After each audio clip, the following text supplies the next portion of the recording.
Hey everybody, it's Jason Blaha here, and it's time for part 2 of the Q&A, so let's go ahead and get this started. Alright, first question. How to implement a deload whilst on a cutting phase? You can't. You cannot deload while cutting. That's it, you're screwed. You're going to have to end your cut. In other words, if you are pushing yourself so hard that you need a deload, you have used too much training volume. You've loaded too aggressively for a calorie deficit phase. Okay? You have effed up your programming. Not going to work. So, that being said, let's say you've reached a point where you need to deload and you're in the middle of a weight loss phase. Now, I'm going to assume that you're not cutting for some event where you have to make weight, or you're doing a photo shoot or some sort of physique contest or whatever else. Because if that's the case, you are unqualified to coach yourself. In other words, you need to go ahead and bite the bullet and hire someone to coach you, because you have no idea what you're doing. And let's just call it what it is. It's true. If you are in a cut for any sort of event and you're having to do a calorie deficit and you push yourself to the point of a deload, you're unqualified to coach yourself. Hire someone.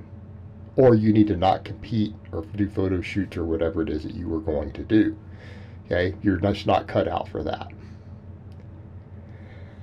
So, that being said, let's assume you've done this and you have no time frame. In other words, you have some non-competitive or financial time frame. You just decided, I want to do whatever by then. Okay, fine. And you're cut for a week. You need to go into a calorie surplus for the duration of your deload. Even when I have been in small weight loss phases, I go into a calorie surplus during my deload weeks. Okay? In other words, what's the point of a deload if you're going to try to continue to cut? You're not going to recover. You need to be bulking during a deload. Normally, I would say maintenance is fine if you've been in a recomp phase or something like that, or let's say you've even been bulking. You want to end your bulk for your deload week and go into maintenance, that's fine. But if you have been at a recomp oftentimes, or particularly in a deficit, and you go into a deload, you need to bulk for the whole deload week. I don't care that you gained water weight. Shouldn't I be reverse dieting? No, reverse dieting is for people with psychological disorders. Okay, there's no physical benefit to that. Okay, it is done purely for people who have neurotic mental disorders. And coaches have figured out it helps them through that. It's psychological. It has no physical benefit. So you need to end your cut. You can't deload while in the cutting phase. You're going to have to end the cutting phase and go back and program better next time. Or you've planned it that way and you plan on ending your cut during the deload week and going back into a surplus, get your energy turnover higher, get your TDEE back up, regain some lost muscle. Okay, that's fine. But you're not going to cut while deloading.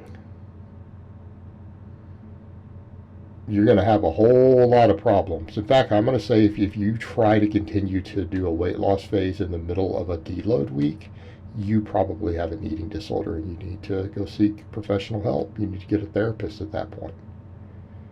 Right? You got to end your cut. It is what it is. Deal with it. There's some tough love. All right, next question.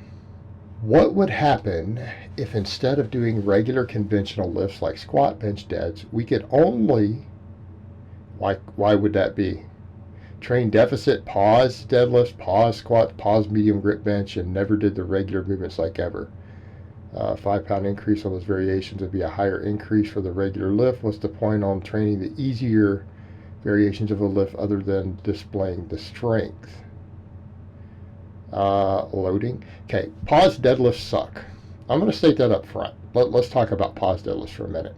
The champions who get a lot out of paused deadlifts, okay, I want to make this clear, are so genetically gifted and on so many drugs that they get away from doing it. They get away with it. They don't get good because of the pause deadlifts. They get good because they are stupidly strong and they're genetic freaks who are taking 55-gallon drums of anabolics. Pause deadlifts are fucking stupid. There, I said it. Someone needs to say it. Unless you have a very, very, very, very specific reason for a pause deadlift and you could just do a block pull from that position, they are fucking stupid. Right? Are we clear on that? Is any part of that you don't understand? Why would you ever train yourself to decelerate in the middle of a pull? You're going to be weaker. You're intentionally decelerating in the middle of a movement. Do you think that's the best way to get strong? And I get it that people want to pull from a weak position. This is why we have blocks. This is why below the knee rack pulls exist. Why block pulls exist. You pull off mats. You can pull from your weak position. You don't need to try to pause there because you're learning a bad movement pattern and it's going to make you worse at a lot of other lifts. I'm not a fan. But let's come over to these points. The easier variation, because you can move more weight through the same ranges of motion. Okay? You don't think tension matters. You honestly don't think that the heavier weight on some of those movements is going to matter for your overall size and strength? And I'm not against a lot of these variations. Like, I don't even know why you put the pause medium grip, and some people are strongest at medium grip. And I make most of my lifters train multiple grips. So you're only going to train one type of bench press? What? Why are you talking about doing a single variation of movements at all? Okay? And let's come back over. You're talking about pause squats versus doing. I get if you're doing a box squat because a box squat changes everything dramatically. Do you honestly think a normal pause squat, that if you did that exclusively, that you're going to get the same lower body development that getting a stretch reflex is going to give you? Okay? Your normal squat uses a stretch reflex. Do you understand that recruits muscle fibers? You're removing a muscle fiber recruiting tool so that you can use a lighter weight. And then you're using a lighter weight. You don't think there's a trade-off there? Supporting and moving heavier weights, especially on a structural exercise because you can recruit more muscle fibers, is an advantage. And I'm not saying you can't use these tools, but I'm saying if you were going to cut yourself down to minimalist training, which I don't recommend that you do, if you're going to limit yourself to a handful of exercises, you need to be looking at what are the exercises that are going to recruit the most muscle.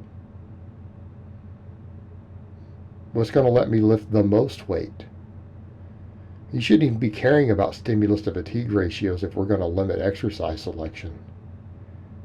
You shouldn't care at all. But I can tell you, as someone who's done a lot of pause squats in the past versus box squatting versus normal back squats with a stretch reflex, a pause squat does not, and this is based on my experience, is not going to get you as jacked or as strong. It just isn't. Not if that's the only version you're doing. And I'm not saying it's not a useful tool. Pause squats can be a very valuable tool. That should not be your primary form of squatting. I don't think you're going to get as much out of it as you think you will. So I think that you need to rethink your strategy here, because you're talking about training minimalism again, which is something I don't really advocate, at least not these days. But if you're going to do minimalism, you need to be thinking in the other direction. Well, if I'm going to only do a handful of exercises, I better be finding the most effective versions that let me move the biggest weights through the longest ranges of motion, or the longest effective range of motion. Okay?